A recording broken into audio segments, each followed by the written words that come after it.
An empowerment, I guess. Okay, now explain the birth of your child. You have the child, and explain what was going on. I have never heard about this in my life. Well, we were aiming for an orgasmic birth. I had both John and Ian there as my labor support. John and Papa John, or Ian and Papa John? Ian and Papa John. And we did lots of different stimulation to my body during my labor to keep me in high endorphins, all the oxytocin and all of that going so that my labor was not painful. It was awesome. Okay. It was awesome.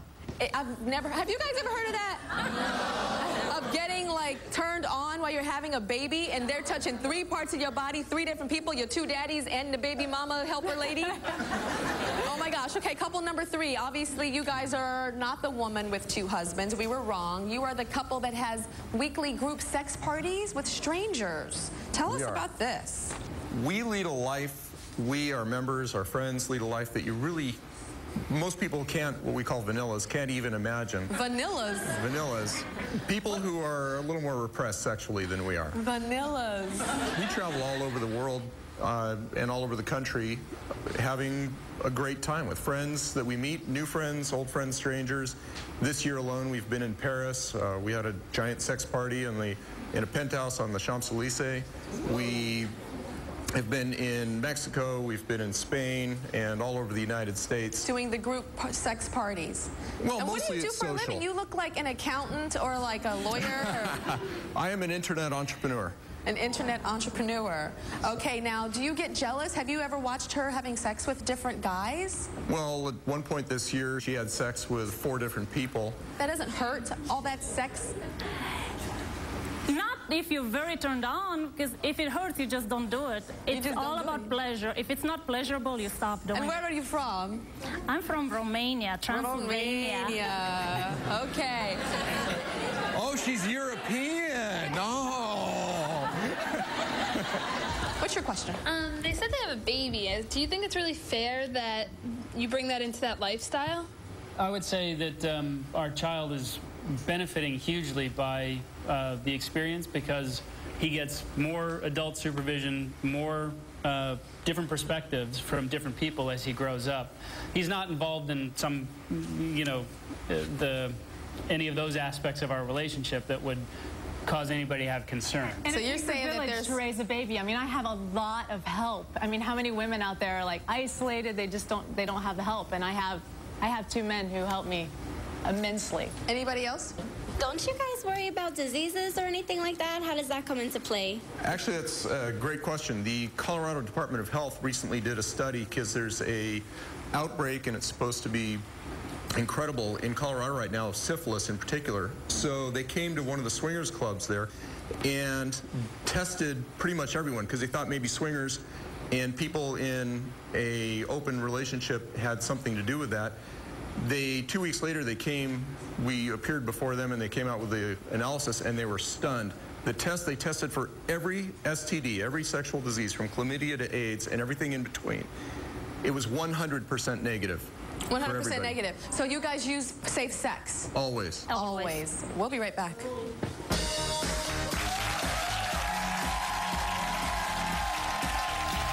Up next, she says sex is ruining their relationship.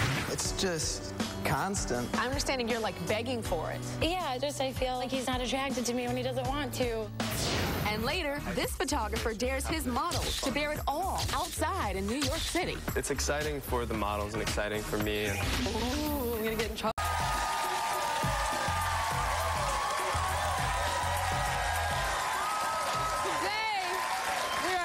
The question, is your sex life normal? And I'm trying to find out today. We're hearing like crazy sexual behavior, and here to help us break down the results of our TyraShow.com sex poll is Andrew Trees. He's the author of Decoding Love. So Andrew, you had a chance to analyze the sex poll and the survey and the results. What was the most surprising thing you think you found? Well, I think the one thing we learned is that there is no such thing as normal when it comes to sex. It's a really elastic term, and you find that one person's wild and crazy is another person's normal Friday night. But for the purposes of the poll, if more than 50% of viewers did it, that's what we're calling normal. But that said, I don't want audience members to get caught up in this idea of whether they're normal or not, because there is no normal. As long as you're happy and fulfilled, that's the important thing. And not hurting anybody. That's right. All right. All right, well, we're going to see how people answered some of our sexy questions. Check this out. Have you ever danced on the pole for your man? Okay, stand up if you've ever been on a stripper pole. Stand up. And if you're a guy, stand up if a woman has done it for you. Or if you're a guy that's done it for somebody. Stand up. Stay standing. Okay, it's like about 10 of you guys, maybe 12. Okay, we're going to find out the Tyra Show poll results. 51% said yes.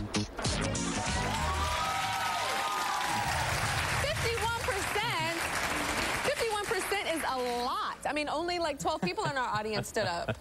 What do you think that is, 51%? I think pole dancing has definitely hit the mainstream. I mean, you see Miley Cyrus use it in her the MTV Teen Awards. Choice as a prop, and you even find gyms where they offer pole dancing classes, and you can now buy poles to install in your home. House. And this is not surprising. Erotic dance has a long history in a variety of cultures. We don't have to think of things like belly dancing to realize it's been around for ages. And you can even look back at ancient fertility rites to think that at the earliest times, erotic dance was often a component of that. So Danielle, you've danced on a stripper pole? I have. And you're not a professional stripper dancer? No, I'm not. Okay. I'm amateur. My mom actually told me about these aerobic striptease classes at my gym, and I thought it sounded kind of fun and like a good workout, so I started going, and it's just like, I mean, it's a great workout. It's great for your legs and your arms. Can you do that thing where the strippers, they like go upside down and they stick their legs like on the pole and they don't slide? Yeah, I mean, you gotta like grab on with your legs, but no, I mean, the other benefit is my boyfriend loves like all the moves I've learned, and we're thinking about getting a pole installed in our bedroom. Are you serious? I'm so serious. It's interesting because I feel women really judge strippers negatively, but they're taking the class and they're putting the pole in the room, so it's a little hypocritical of us judging the strippers. Okay, we're going to go to the next poll question. Check this one out. Have you ever had sex in a public place? Okay, who's done it in a public place? Stand up if you have. Stand up.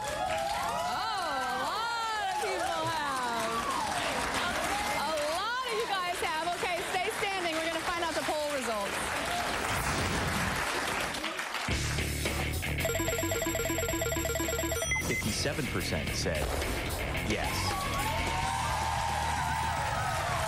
67% of people have done it in a public place. What's that about? 57%, that's high. That means it's normal. And that's actually right in line with the national average. And I think the reason behind this is anyone who was a teenager who fooled around at home and felt the fear and excitement of getting caught knows about this, that it's the same effect when you have sex in a public place, that fear, that excitement gives you that boost of adrenaline, which can actually enhance sexual pleasure. And enhance your chance of going to jail, right? Yes. Can't you go to jail if you get caught having sex in public or get a ticket or something? Heather, you've done this in public where? At a community park. In a community park? Yeah, during the day. Like where? Like laid out on a blanket in front of everybody? No, in the corner at like the park bench in the baseball field. In the baseball field. And what time of day was it? Around like noon. Oh, girl! You better work. Okay, Emily and Brandon have been together for over a year, and they recently brought a house together and everything, but Emily, she's worried that sex is ruining the relationship. Okay, tell me what's going on with sex ruining you guys. It's not that it's bad sex, it's really great sex, it's just the lack of it, like the frequency of it. It's just, I mean, he's okay with like a few times a week, and I think like daily or like every other day would be ideal. So every other day or daily would be ideal. Okay, I'm understanding you're like begging for it. Yeah, just I feel like what does that mean, begging? Really like, please? I just feel really bad about it. Like I feel like he's not attracted to me when he doesn't want to. I don't know, like a lot of his ex-girlfriends are either like needier than me or they're